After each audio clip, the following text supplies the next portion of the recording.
Welcome to the SENCast. My name is Dale Pickles, I'm the host of the SENCast, and I'm also the Managing Director of B Squared. If you are a new listener, then welcome to the SENCast. The aim of the podcast is simple. We want to reach lots and lots of people and help everyone learn more about special educational needs and disability. In this episode, we discussed why every school needs a SENCO on their senior leadership team. And I was joined in this conversation by Lisa Pinkerton, the Head of Education at Widgit Software. Lisa is a former primary school teacher and deputy head, and Lisa's passion lies in developing personalised learning journeys to meet the specific needs of children with SEND. Lisa's firm belief is that if we consider all potential barriers at the point of planning, we can give pupils a toolkit of support that enable them to fully access the curriculum and feel truly included. The SENCast is created by us here at B Squared, and EverSense is our evidence of learning and parental communication system. It feels like social media, so it is extremely easy to understand and use for staff and parents. But it is extremely secure. It's a safe place to share evidence of learning, whether it's photos or videos, with parents or external professionals. It's a great way to capture pupil voice or use as your homeschool diary. Visit the B Square website to find out more about EverSense, or click on the meeting link in the show notes to book a meeting with me to take you through EverSense and what it can do for you. Now, let's get on with that podcast.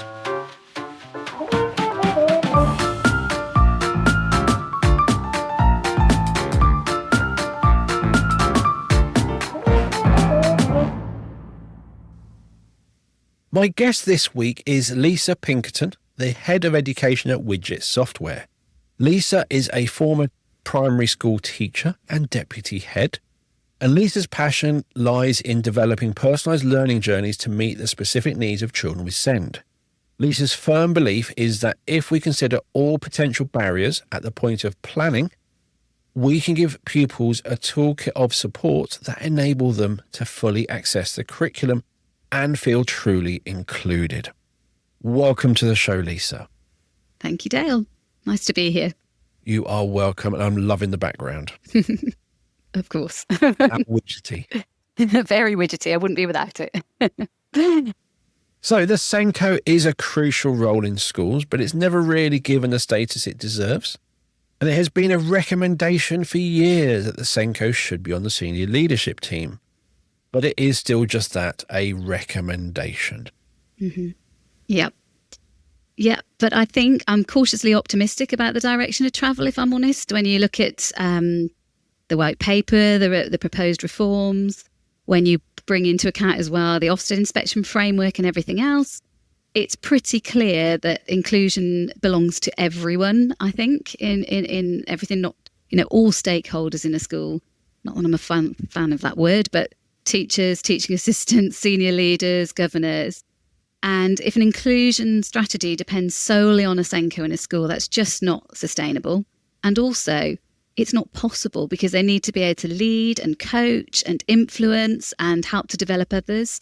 And that can't just be done as a bolt-on. That has to be done as an integral part of the whole strategy of the school. Definitely. One of the things I really like, and you've said the Ofsted word already, so we can go... I'm sorry, I can only apologise. I have a problem with Ofsted, but there's a whole conversation around that. But one of the things with the new Ofsted inspection framework I really like is it really makes it clear that the SEND isn't just the responsibility of the SENCO. Mm-hmm. It is the responsibility of every single leader. And I did have Ofsted on. It was kind of, if your school fails their inspection, well, I think it's fail is not the correct term anymore, due to SEND, it's probably not the SENCO's fault. It's the other leaders not picking up their aspects of SEND and dropping the ball there. So if you are a SENCO and maybe your Ofsted doesn't go too well, I guarantee it's not your fault. It's, as you said, the influence, that strategic leader, the direction of the school, that's the barrier.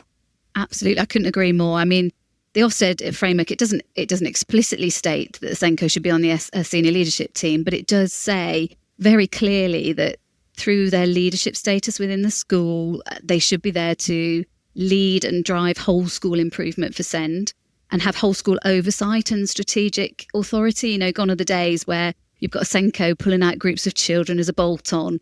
I mean, a SENCO working in that way is great for individual pupils, but a SENCO with strategic influence can transform the experience of every single child in the school. And I think, quite rightly, as you said, it is the responsibility of everybody, and that has to be steered by the leadership team.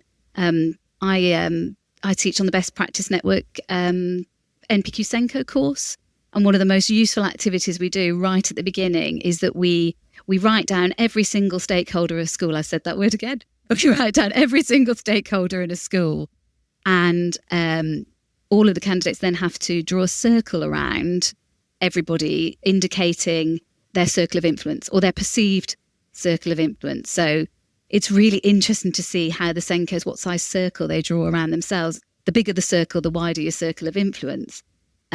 Inevitably, the head teacher often comes out with a very wide, big circle, and often the SENCOs don't necessarily see themselves as having that wider circle of influence. But I would argue sitting your SENCO alongside your head teacher or part of that strategic leadership team just widens that influence and just makes that conversation about inclusion the heart of every conversation that happens in school.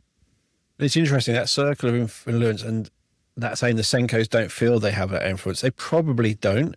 And that how big that circle is not really defined by the SENCO. It is defined by the head teacher and how much they lead SEND, or how inclusive they are. How, if the SENCO leads, they just walk out the room because they're not interested because they've got something else more important. It's, are they saying the same message as the SENCO? Are they backing up the SENCO? Are they starting things, saying we're going to do this, and then the SENCO maybe gives the detail rather than do... To me, that's the sort of thing which helps everyone see how important the SENCO role is. Yeah, absolutely. I mean, and the national picture currently, you know, I think it was the National SENCO Workforce Survey in 2021 said that 2/3 of SENCOs were not on the senior leadership team. More recently, Sensible SENCO said it's improved. You know, 50% of the people in their survey were on the senior leadership team. However, they don't necessarily feel that they're part of the strategic thinking. And without that place, the ability to change is limited. From a head teacher's perspective, I've been in quite a unique position, actually, because at one time I was a head teacher and a SENCO at the same time, with an acting head teacher, which I had to have some quite interesting conversations with myself. But it put me in a unique position to really understand, you know, head teachers are pulled in so many different directions. You know, they have the responsibilities of, you know, attendance, data. I'll come back to data shortly.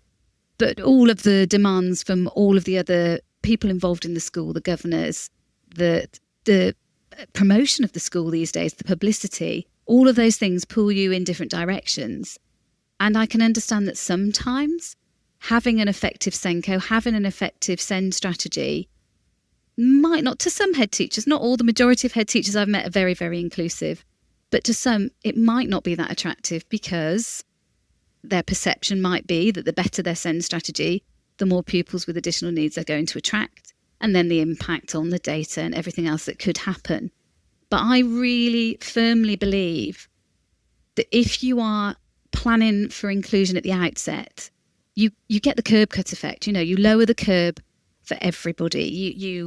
You make something accessible and valuable for everybody. My daughter went to a school that had a high percentage of SEND pupils, a very high percentage of SEND pupils, and had a reputation for being great with pupils with additional needs. And I think having a daughter who's neurotypical, quite academically capable, a lot of people were quite surprised, given my background, that I sent her to that school. But my argument would be a school that is good at meeting children where they are at and addressing their individual needs and supporting them to make progress from their starting points. Well, that means that's going to impact every single child, you know, and they did. They met my daughter's needs amazingly well. And better still, she became a more rounded human being because of it, because she got an appreciation of the different things that different people need to help them.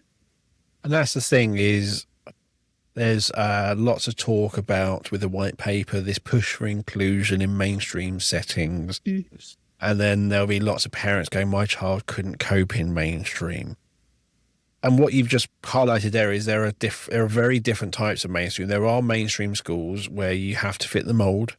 They want those high achievers. It's about the results and so on. And you need to fit in here.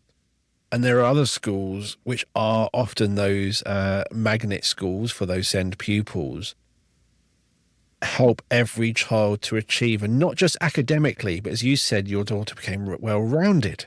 Yeah. In all those softer skills, that understanding that everyone's different, that everyone has their own skills and their own, what they bring to the table, you might not initially see.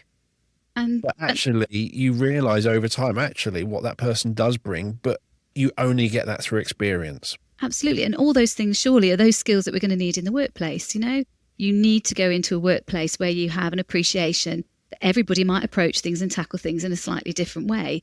And how are you ever going to learn that if you are a very sort of single-minded, you've come from a school that's got a very single-minded curriculum that only really values one style of learning, that only really values one approach? How do you learn that everybody approaches things in different ways? And I also think that so my autistic daughter's has gone from secondary school, which was pretty much you have to fit in, and she was getting, I think her grades were between 5 and 7, I think. So she got everything she needed to continue on her studies. She may have got an 8, I can't remember. She then moved to college where it's more independent skills. What's asked of her is different. And she's doing, to me, 3 horrible subjects, which are psychology, sociology, and history. So much reading, so much writing. Just my idea of hell. But she is absolutely thriving because she has that freedom. But I think partly because I think she didn't necessarily fit in well with how she was expected to do things at school, she had to find a way that works for her. And I do worry when you have these schools which kind of put this conveyor belt system in and you come out the other side, it's, do you know what you can do? Do you know how to do things? Or has the school just fed it to you on a plate to pass your GCSEs and now what? And I think that secondary school is getting the grades is obviously important for the next steps in your life and things like that. But those other skills about how you learn, your metacognition, your executive function, all these other skills that you need are often not necessarily supported or helped to thrive. And it's really, it's going back to it always, you said with a head teacher, you have to find a balance with all your stakeholders and work out where you are, where you're going. And it isn't just a case of you can just say, we're going to do this. You've got to get the buy-in from so many people. It's a really tough job.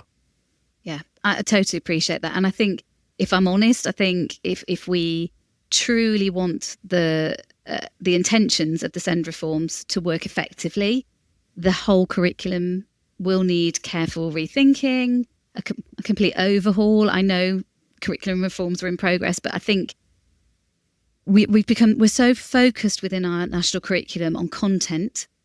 Now, my background's early years. I have a master's in early years. I spent many, many years teaching in early years, because once you're in early years, you're really thinking about child development and best practice, and again, meeting children where they're at and figuring out their next steps in their learning. But also the focus is so much on about how we learn. You know, the characteristics of effective learning underpin everything in early years. So that's about, how do we problem solve? How do we ask questions? How do we socialize? How do we, all those skills which, are going to be really important in the future. Content, well, I've been very well behaved and put my phone elsewhere, but that's unusual. Normally my phone is to hand, and I can find information at the tip of a finger, at the tap of a finger. I need to be able to evaluate that information. I need to be able to think about what I'm reading, why I'm reading it, and also how to have debates and discussions about what I found, effectively. So I need to appreciate how other people may have interpreted that information and why, where they come that makes them think this way, or why are they thinking in that way. All of those skills, the metacognitive processes that you talked about earlier, how do I learn? What works best for me? We don't teach enough of those skills in school. And I'm going to sit here now from Widgit and say about visuals. Of course I am. I'm not going to not mention the importance of visuals. But I would love to be in a position where they're part of a toolkit. A child in a school will be able to say, I think having visuals to support me with this will really help me. I would like to see environments where we're thinking about that. We're planning those inclusive practices from the outset. So we're giving people different strategies and different options from day one so that they learn what makes them the most effective learner. And yes, that's a real challenge for head teachers because it's very hard to break a mould, particularly when you've got a lot of pressure from parents who learned in a particular way, are used to particular learning style, used to particular approaches to behaviour management and things, for example, which isn't necessarily thinking about intrinsically motivating factors for behaviour. It might be more about the old-fashioned sort of extrinsic motivator. I could go down that wormhole, but I won't. But, the head teachers are up against it. They have to be thinking in a different way. In the years ahead, I'd really hope that the most successful school leaders are those that aren't thinking about inclusion as something that's competing with this or competing with school improvement and outcomes, but essential to it. Because as I said, when you're thinking about the best ways that someone learns or giving people the opportunity to find out about how they are as a learner, then that just becomes part of excellent teaching, doesn't it? So the outcomes will come. Definitely. There is a video of a bloke talking about somebody who wanted to run a certain time and his student, and she went, I want to beat this person or this. I don't know if you've seen this video with my really random bad description. But she was saying, I want to beat this person. And he kind of saying it's not about beating that person. It's about improving yourself. Mm. And I think when schools are using like number of nines or SAT scores as that metric, the starting point has to be high for children to achieve that. And if you're saying, I want to run a marathon in X number of hours, but you set your personal best but don't quite achieve it, have you failed? And if you haven't kind of got that 9 or whatever, then it's a fail. But it's like, how far have you come? That progress from starting point, which I'm really loving seeing in the new offset inspection framework, is so important, because there are some children who arrive in early years reading because their parents are fully there doing all the stuff they have to do, blah, blah, blah, blah. Then there are some children who aren't, for various reasons, that are either unconscious, no choice, whatever the reasons. And actually, if we measure the progress from that child to where they get to and another, they do amazing, but because they're not getting those high grades, because that's the sort of thing that with the new inspection framework, I'm really hoping people sit there and go, it's not the line we get to. We're not trying to draw a set line in the stand. It's, can every person make X amount of progress from wherever they are? Because if they're doing that, that's phenomenal.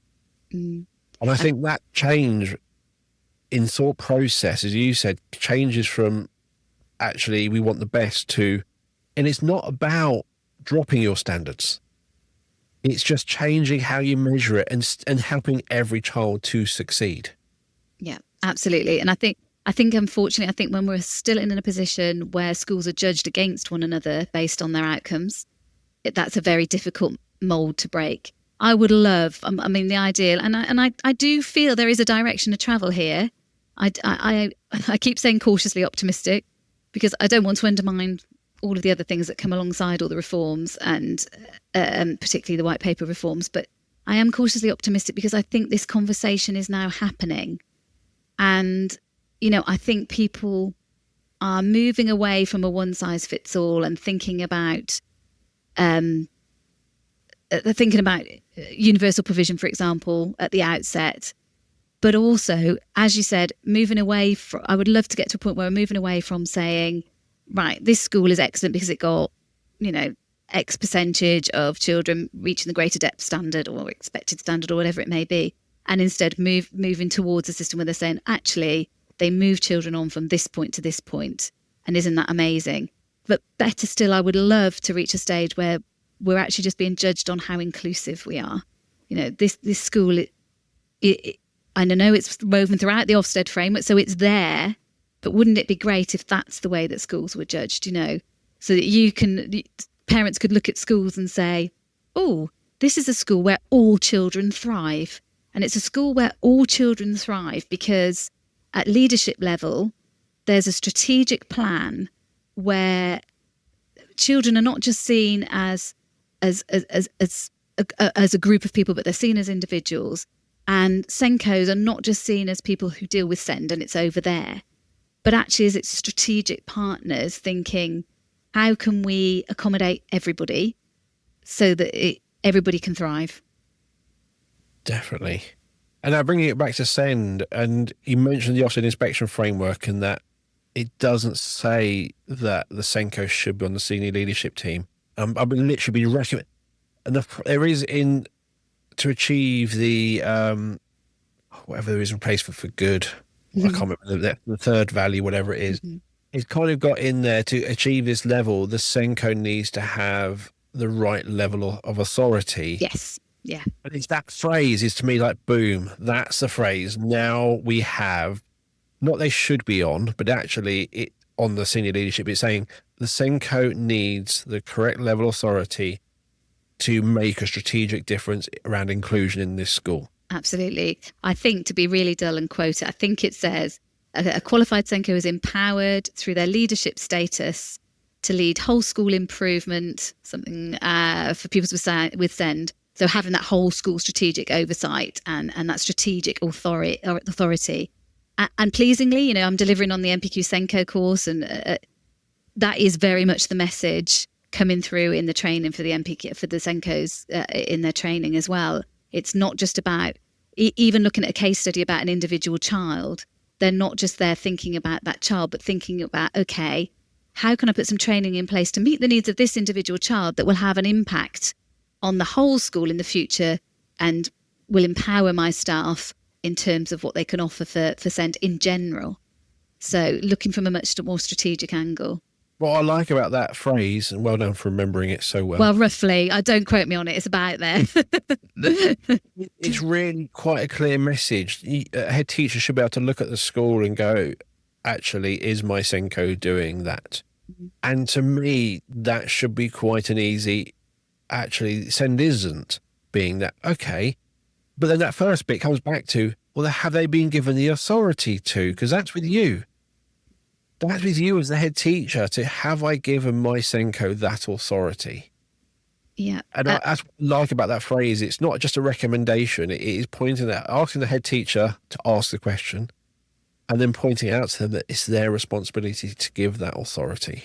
Absolutely. The authority and the time and the space, you only have to look at feedback from any surveys out there at the moment on from SENCOs and how they currently feel in their roles, and also just the turnover of SENCOs in role currently.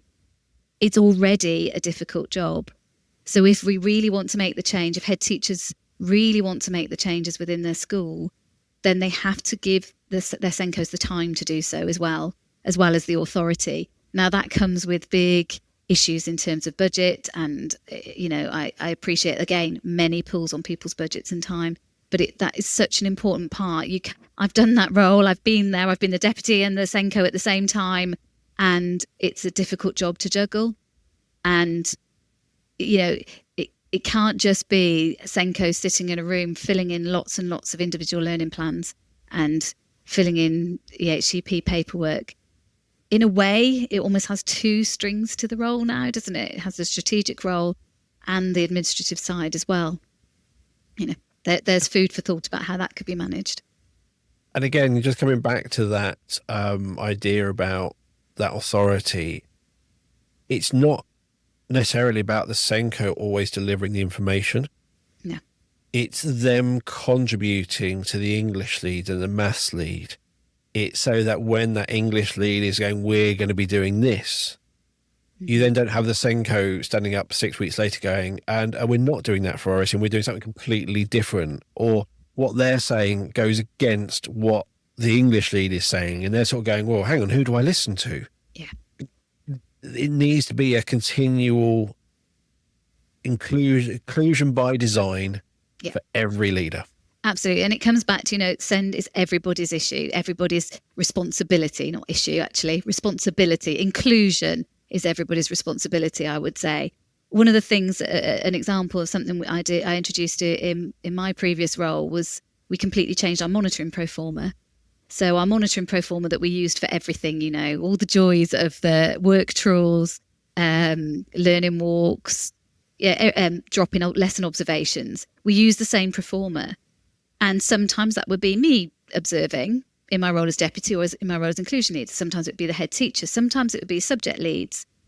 And we included a section specifically for inclusion. So we put the 3 Ps on there: participation, presence and progress, so that they were looking out for examples of inclusive practices to include those 3 Ps. And we also added in, I'm going to try, I won't remember all of the Rs, but it was things like how in this lesson has or how in this book is there evidence of developing resilience? How is there evidence of adapted resources? How is there evidence of relationships being built? I've given you 3 of the Rs. I think there were 8. So that it was encouraging subject leaders to take responsibility for conversations about SEND as well as the SENCO. That's the thing is, again, when I hear things like that, I sometimes, like, the SENCO is doing the SENCO course and then the new one, and they're getting the training, but how much training around SEND do head teachers get? And that's one of the things is they're kind of managing someone whose role they don't understand. They don't necessarily always buy into some of the things the SENCO's saying. And the SENCO's going, we need to do this. And it's kind of and that's one of the things I think there should be more SEND training as part of that head teacher's qualification. 100%. Music to my ears. I mean, if they've been around in the education as long as I have, which is 26 years plus, their SEND training probably would have been I was fortunate. I did an education degree. My first degree was education. So I did a lot about child development. I did a lot about psychology of education. But my actual teacher training, my postgraduate certificate, I did half a day on SEND. So, I was fully equipped to enter the classroom. Now, that has improved. The ECT framework, SEND is woven throughout the ECT framework. Adaptive learning strategies are considered all the way through. That's your career, the teachers coming in, which is really positive, great. And obviously the MPQ SENCO, really practical. In fact, I did the NA SENCO, and I'd say the MPQ SENCO is even more practical in terms of support and strategies, and what might arrive on your doorstep and what you can do about it. Head teachers, I've been delighted, actually. A number of the candidates on the MPQ SENCO course I'm doing at the moment are head teachers, and they have chosen to take themselves onto that training. Great. Brilliant. But what if it was just part of the MPQH? Yes. It surely, with the direction of travel right now, surely it should just be part of that by default. That's the thing is, again, going back to, you talked about there's 2 threads, there's the strategic and there's the admin. And I'm going to say the admin is the EHCP world. And when we talk about that initial teacher training or the early careers, there is this, as you said, adaptive and all that sort of stuff. But how often is the EHCPs? How much is that covered? How much is the fact that the day one, you're going to start in your school, you're going to be an NQT, and there's probably going to be 2 or 3 children in your class with an EHCP, off you go. And it's that, to me, is a whole other world that the teachers aren't prepared for. And I think the head teacher doesn't understand that legal responsibility fully. And there's on that kind of the admin side, again, there's not enough awareness. And the SENCO is trying to be strategic, trying to keep up with the mountain of paperwork and the fact that you have so many days to respond. And if it's in your holiday, it's a really demanding job. that no one else in the school really understands. No, I agree. And I think some of those things can be improved by organisational activities. One of the first things I always used to do as a SENCO when I received as an EHCP is to pull out the key information that the class teachers would need and try and put it onto a one-page sheet. And that was no mean feat, but it meant that on day one they had like a one-page summary. Well, before day one, actually, that would start with transitions prior to the summer holidays, but so that they could just have an idea of, these are the outcomes. This is what this child is working towards. These are the strategies, and have it just on one page, because nobody has time to read more than one page. Nope. That's my theory. If it doesn't fit on a page of A4, which was tight sometimes, I can imagine some of my ex-colleagues watching this or listening to this now thinking, sometimes didn't quite make the one page, but I tried my best to get it onto one page. Smaller and smaller and smaller until it did. Yes, yeah. But teachers don't have time, but they want to do the right thing. I do also strongly believe, going back to, what is there as ordinarily available provision, much of what is in EHCPs currently can be, I'm not saying everything, there's an awful lot that are protected in law and important targets that we need to keep a very close eye on. But a large part of EHCPs can also be covered by what's available if we're planning for inclusion at the outset. Some things I've seen in EHCP documents, a visual timetable. Well, if you've just got a visual timetable in your classroom by default, that's step one. And then also that child's going to be more receptive to having their own individual next board. Those sort of things can be catered for through good universal provision. But that comes from training as well. And I am really passionate about making sure our workforce is skilled and ready to deliver everything that they need to be able to deliver. And that comes back to the training. So it's interesting, you talk about the visual timetables, and I don't know, visuals seem to be frowned upon. It's sort of like, as soon as you get to a certain level, we can get rid of visuals. They're bad. Oh no, we don't want visuals. And I just find it really bonkers, because I'm holding up my phone, and you might be able to see it. And if you're listening, you definitely cannot see my phone. But my phone is my background with loads of icons on, with loads of colours. And I know exactly which colour combination is Facebook. I know exactly which shape and colour combination is YouTube. I'm not reading the text under it. I'm using the symbols. When I look at my calendar, I can see different people have different colours on my phone. I get blocks for how long something's going to last. Yeah. I get lots of simple visual information, so I don't have to read. Mm-hmm. And we spend our whole life using these symbols. Netflix has a logo. Amazon Prime has a logo. Disney Plus has a logo. You generally not reading. You're looking at shapes. You're looking at symbols and using them. Yep. We do it all day to save time, to make stuff. When we go to what do we need to toilet? What do we look for? Hopefully quite a standard male-female sign so we can understand it, not some weird thing made out of shells where we're going, well, what one is that one? Yeah, we've all been caught out by those, Dale. We're generally we're not looking for the word toilet. We're looking for two symbols. Mm-hmm. Yet somehow, for some people, the moment they can read, we don't need any of that. And you're like, but we all use symbols. Absolutely. And all day, every day. I would challenge you to drive to work tomorrow without them. Road signs are there. And if we didn't have road signs, can you imagine if you had to interpret the text every time you approach a roundabout and you're frantically trying to read the text? We have to have, and there's obviously numerous theories attached to this, one of which is the picture superiority effect. So the picture superiority effect shows that we process visuals much faster than we process words. Now, there are lots of figures attached to that, which are all a bit, some of which have become floated around. But actually, the fact is, it's different for everybody. Everybody's speed of processing is going to be slightly different. However, everybody does process visuals faster than words. We know that. And that's partly because, with text, you have to process it one word at a time to make sense of it, whereas you can process multiple symbols at the same time.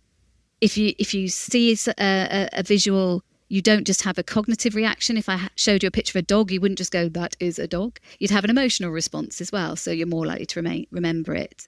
And also it makes things concrete that can be abstract. So if I say to you right now, Dale, if I said the word cell, now I've got my idea of what cell means. Tell me what you're thinking when I'm telling you, saying the word cell. Well, I'm in Excel. You're in a spreadsheet? Yes. Oh, interesting. I didn't even think of that. I didn't go to a DAO cell. I didn't go to a plant cell or... I wasn't thinking of that at all. I was trying to sell you something. So, you know, and that's just it, isn't it? All those things are abstract concepts. But if I tiled up a symbol to go with it, which had me handing money over, you would have known exactly which sort of cell I was meaning. So it makes those kind of abstract concepts concrete. Yeah, but also... Oh, sorry. Can I just say, because there's a story. I went on a school trip with my daughter to the Land Rover factory, which is Solihull or somewhere. Yeah, my husband works at Land Rover, so yes. And it's an amazing... my daughter was bored. I was just in, this is so interesting. Because they've obviously got that conveyor belt of a line and the cars go along. And because people choose the wheels and the colours, that conveyor belt, the car arrives as the wheels arrive. So it's literally like the wheels that arrive are destined for that car. And this whole production line is just seamless. Mm-hmm. And to put the wheel, but they all use the same bolts, nice and simple. And they had part numbers. And you obviously don't pick one up, they're fed. So like a feed thing, which says like, next one, it's automatic. And what they found is people were reading the part numbers and misreading them, putting the wrong bolt in there, and then that whole feed, and it finally gets through to the gun doesn't work, won't go in. Mm. They have to stop the entire production line, empty out every single bolt, restock it. They lose like an hour or so. Mm-hmm. What they did is they got rid of the numbers and put shapes. Yep. Square bolt in the pick up a bag of square bag. Yep, with the square on, pour it down the square. Yep, done. Triangle in that one. They stopped having mistakes. Yep. Yes, we can all read numbers. Yes, but it's so much easier to match a triangle to a triangle and a square to a square. Absolutely, and with you know, even fire evacuation procedures. You know, you will have the symbol, the green symbol, and then you'll be expected to follow those same colour arrows. Those things are part of our life, and an important part of our life. So, like you said, go into an airport, or go into a busy place, you're looking for things that are familiar. If they're in a different language, you're looking for things that are familiar, and that's going to be the symbols. And for children or anybody who has difficulty with text, that symbol is going to be their only access to the learning environment or an environment. I would also say when you're under times of stress as well, you know, we know when we're under stress, you know, your prefrontal cortex is not engaged, the thing that makes all that rational decision making. Your amygdala's kicked in and panic ensues. But so you're not able to make sense of lots of text at that moment. So when you're dysregulated, you're looking for something that you can understand really quickly and easily. And that's where symbols come in as well. But I would also argue, and we've got a saying here at Widgit, which is essential for some, beneficial for all. And the benefits of using visuals cannot be underestimated. There's lots of research about dual coding, for example, that shows that we've got one channel in our brain that processes visuals, one channel that processes verbal information like text or instructions. And when you have the two operating together, you're more likely to retain that information. So symbols can be used really effectively just for everybody for knowledge retention. You know, we used to do pre-teaching of vocabulary to everybody, to the whole class. So it just levels the playing field for everybody. They all understand the vocabulary that we're going to be using in the next lesson. And they're more likely to retain it if they've had it as a visual and as a text as well, because it's using both parts of the brain. I could go to our local hospital, the corridors are different colours. Yeah. So you go to a department and so we go, oh yeah, it's this department. There'll be some long random word. It's on the red corridor. So the first thing you're looking for is red. Before you even get to the long word, I'm looking for red. If I'm on yellow, I'm not here. Red, oh, there's red. I walk to the red bit. Now I'm looking for that word. It's already narrowed, like got rid of 80% of that hospital. I'm narrowing down my search with just looking for a certain colour. Car parks are often different colours, different levels. Yeah. What colour? Green. I'm in the green zone. we're not counting cars. We're just getting us in a rough ballpark with the most limited brain power needed. Absolutely. I mean, even better if that hospital had a symbol to represent each wing of the hospital or each unit. And that, we're doing a lot of work here at Widgit with organisations actually at the moment who are becoming symbol-friendly organisations, which is fantastic. So you've got situations like if you were taking a trip to a safari park, you would be able to take a train journey. We're working with a number of stations as well, and some of them have already gone through and have been successful and are already symbol-friendly, where you could plan your whole journey with your child that would be symbol-friendly. So they would know how, even purchasing a ticket, there will be symbols to support. The whole journey can have a social story attached to it, so they know what to expect. And then when they arrive at the safari park, lo and behold, those symbols are there as well. And Widgit symbols are in, the majority of primary schools already, and many other schools too. So having that consistent symbol set from the classroom to their journeys, to the outside world, to the environment, isn't that just the dream? Isn't that just the best practice for everybody? And I think coming back to that strategic role of the SENCO is, as you said, that universal provision. And you've got to be there at the procurement stage. And if you're not there at procurement stage and thinking strategically across the whole school. But signage around the school, all those sorts of decisions, SEND should be involved everywhere, because you said requirements, some benefit, or essential for some, beneficial for all. Yeah, absolutely.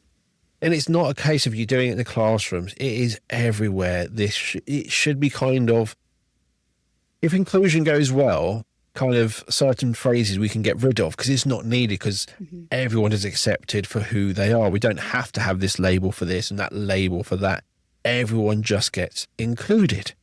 But while we're on that journey, we do have to use that. But I think the aim is that everyone should be thinking, what am I doing for everyone? Or what about them? They struggle with this.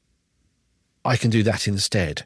Yeah, whereas absolutely. sometimes it's, we're going to go on a school trip, blah, blah, blah, blah, blah. Oh, they can't access that. Okay. They never then think, let's change the trip. And I think sometimes we think about the physical aspects of disability, perhaps, and we're thinking about, access to a building in terms of ramps, in terms of lifts, in terms of, things to make it more physically accessible. But what about emotionally accessible? What about from a sensory perspective accessible? What about, children who might feel overwhelmed by too much information? I think we're all overwhelmed by too much information. So how can we highlight the key information? I only started at Widgit in September of last year. And of course, our kitchen areas are fully symbolised. You would expect nothing less.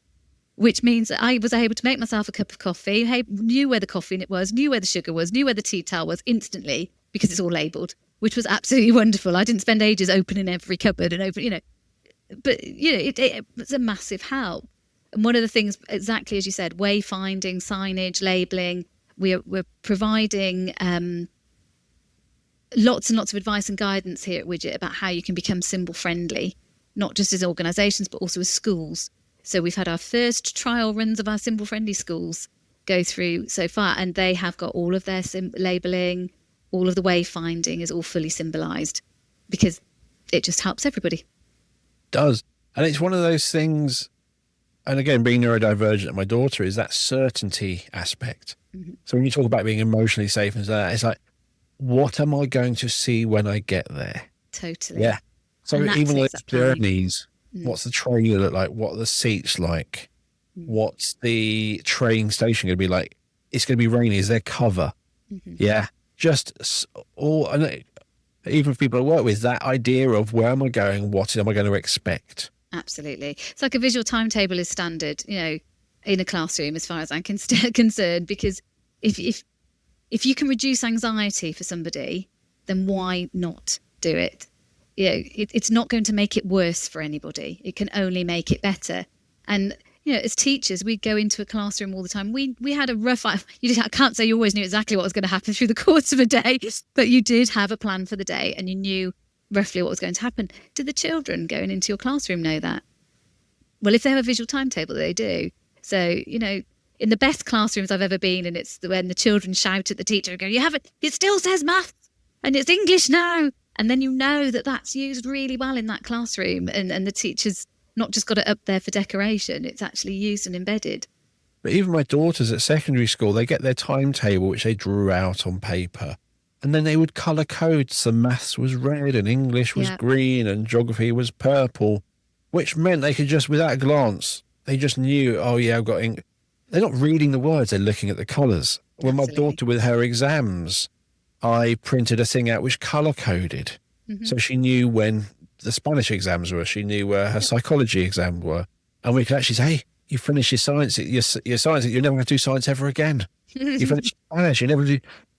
And it was just, without reading it, we could look at the colours. Yeah. And we do this so much. We do this as adults. And I do kind of, and again, part of it, I think, is this excelling. We don't need this. We have this, and it's like overcomplicating things to show that people can. Just keep it simple. Absolutely. Just keep life simple. There's enough going on that's complicated enough. And again, if we come back to that strategic and the send and the reforms, if we go into the world of inclusion bases, or whatever they're called this week, the idea of you don't want that inclusion base to be a separate thing where everything is send friendly there, and to thrive in the rest of the school, you have to deal with it the way it is. Actually, I'm going to say the inclusion base should be leaking provision. It should be leaking things into the rest of the school. Totally. Actually, it works in the provision. It's going to leak out and be adapted elsewhere. Absolutely. I mean, I think one of the things I hope, and it's ensuring that inclusion bases are used as supportive interventions, not places where pupils become separated from school life.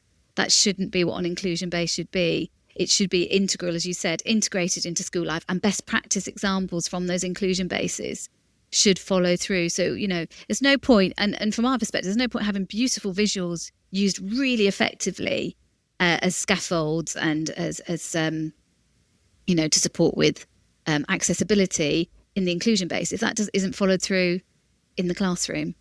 It has to be followed through into the classrooms. So great, if best practice does leak from the inclusion base, is brilliant.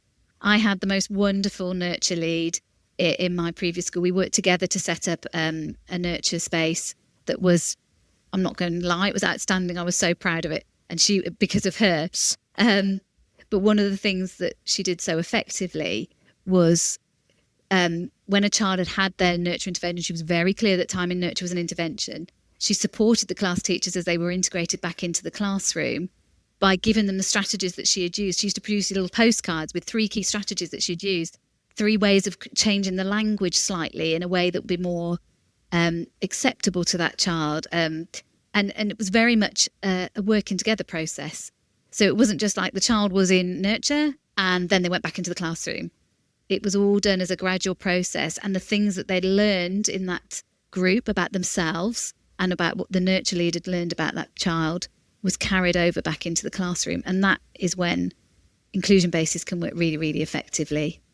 There's a danger of them becoming exclusion bases, which would be just that's tragic. Again, there's a lot of people talk about that, and I'm actually going, almost you got to talk about it. It's almost like that's what's going to go, that's the destination we're going to go down. To me, it is an inclusion base working well is not only do the children come in and out, but the staff come in and out. Oh, yeah. That class year 3 teacher, where that child's in the inclusion base because they're struggling, and goes in to see what that child is doing and what they're capable of there.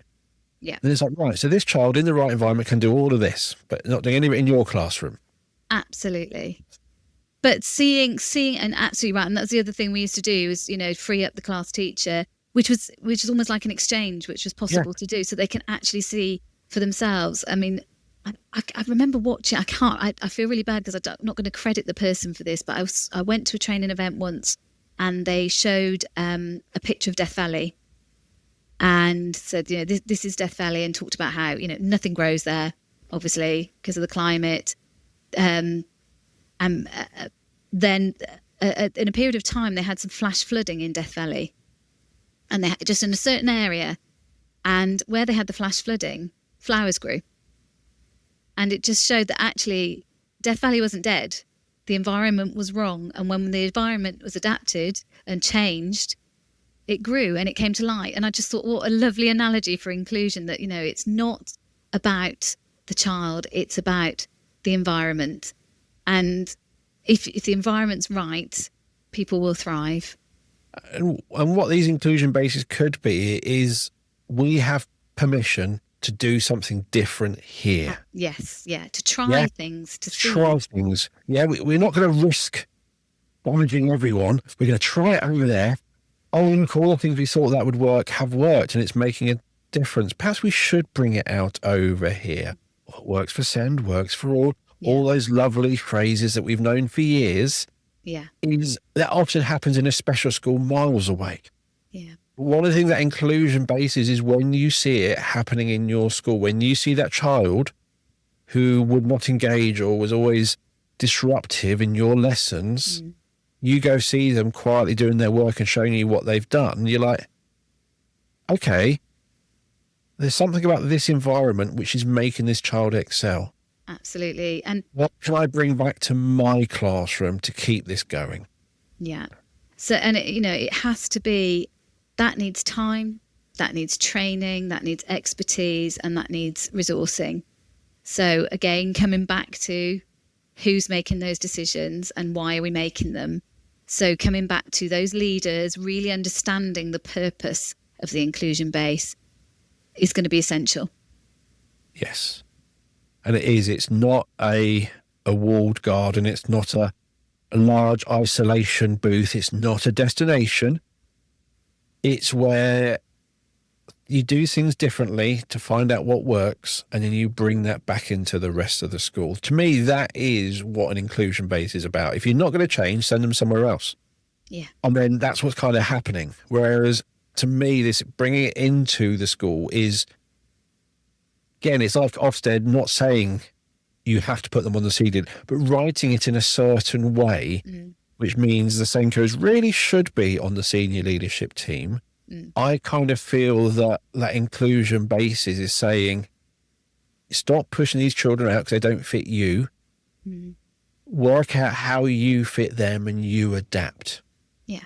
But the problem is schools have been failing children for so long that the parents, it's going to take a long while to get the buy-in from the parents. And, again, I think that can come back to having the right people in the right roles and having the right conversations. And it's almost saying, yes, it's acknowledging it, isn't it? I always think when anything goes wrong, the most important thing is to acknowledge it before you can start building. So there's no point pretending everything's been fine. We have to acknowledge that things have not been fine and what we do next. And some of the most effective SENCOs I know have three things. They have expertise, obviously, but they have empathy. And many have spent many days, weeks, months, years building trust with families and recognising that behind every sort of report, every referral, every EHCP is a child and a family who are probably navigating some challenges, some big challenges. So, the most effective SENCOs have both of those things. What they now need is that third thing, influence. Yes. So they need to have the influence to shape the system, shape the culture, and shape the decision making. So going back to those circles of influence that I spoke about at the beginning, but a lot of those SENCOs already have those empathetic relationships with families already that they can build on. So let's start listening to our families and let's start listening to our children about what they need and build from there. But, I don't want to dismiss all of the pressures that schools are under at the moment, and something somewhere has to give. And I think curriculum reforms are a great opportunity, and the way that we assess, it's a great opportunity to open those conversations for change. I think I've written loads and also recorded episodes on the podcast about kind of the SEND reforms and the white paper, and I am optimistic, not cautiously, I am optimistic. The crucial bit is going to be next spring when that new curriculum is released, that will be the day my either optimism will stay or I will just throw it in the bin. Because the curriculum, that's going to be the crucial thing. Reducing that curriculum, having time for the oracy, the critical thinking, all those sorts of things requires time, not a 20-minute oracy. It's time. And these skills that actually just slowing down the curriculum, building relationships, having those conversations, it was just so much there's so much resting on the curriculum review that will be the day when that's released and I've read it, I would know we're going in the right direction, or it all sounds nice and they've chickened out. Yeah. And I think, you can't keep adding things on to teachers. Yeah, I don't know anybody that went into teaching to be told exactly what they had to do, to not have to make any decision making, to earn lots of money, that's not what teachers go in for. Teachers went into teaching to make a difference. I don't know any teacher that didn't go into teaching to make a difference. And everybody wants to make a difference for all the children in their classroom. So the intention is there. The teachers, there's no teacher that goes and goes, I don't want to teach any of these kids today. Well, if they are thinking that, maybe they do need to sort of rethink their career choices. But they go in because they want to make a difference to all the children in the class in front of them. But they are under so many pressures. So those decisions about, well, I'd like to be able to spend more time with that child and find out more about what they need. And I'd like to be able to plan more inclusively and think about inclusive practice from the outset. But something has to be taken off. You can't keep piling things on top unless you take something away. So some really, really careful decision making about what we take off in order to enable our teachers, empower our teachers to become more inclusive by default. It's not that the intention isn't there. No, it is. And that thing, I'm always that thing, no one intentionally goes into this world, but the pressure they're put under, and people say it's Ofsted. I don't think it's Ofsted. I would say the biggest issue for me is league tables.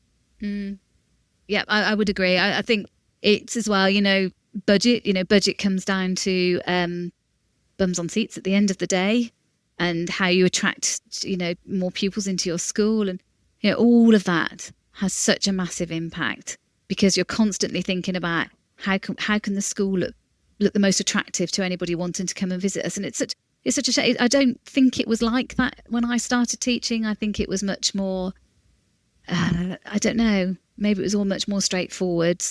We've got an interesting time ahead because you've got the falling birth rate. Yeah. What that actually means is parents may have a bit of choice. It's not just your local school is all you're getting.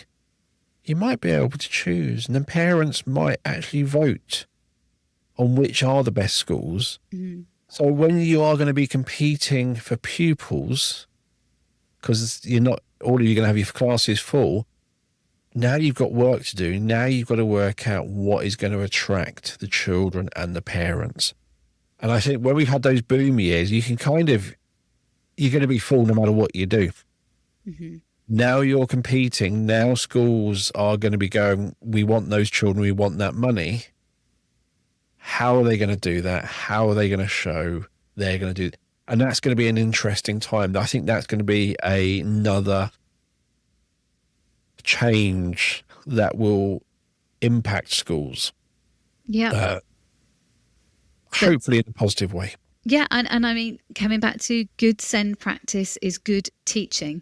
So how do we become a school where all children thrive? If that's central to your thinking all the time as a leadership team, that how can you go wrong? You have to articulate that message carefully and sensitively.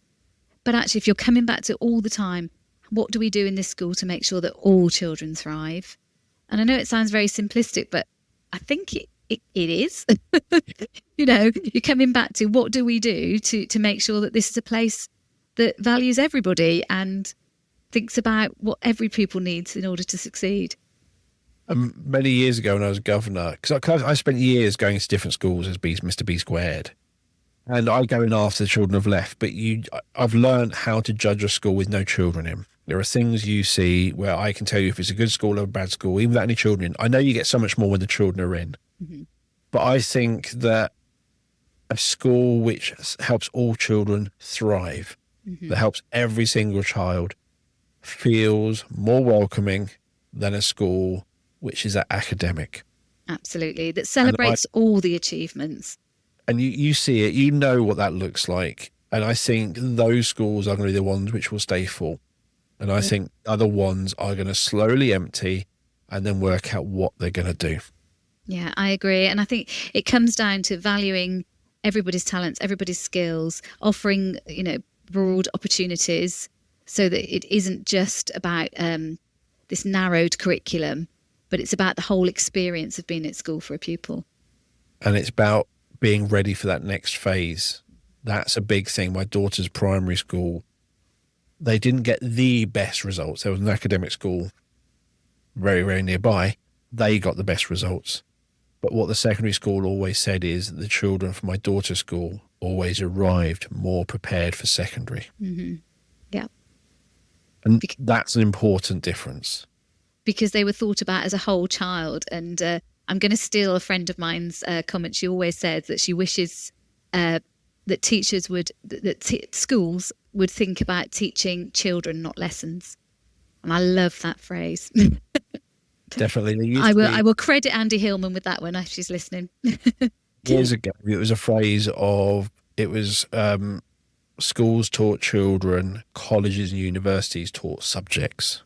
Mm-hmm. That was the thing, is you taught the child, whereas at college and university you're delivering a course. And I do think in secondary it's changed more to teaching subjects rather than children. It's getting through the curriculum, thank you, Mr. Gove, rather than the teaching of the children. And I do hope with so many things we get back to teaching children.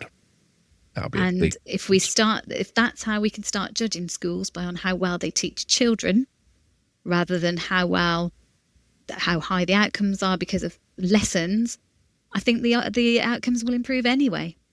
That's the thing. Without a doubt, they will.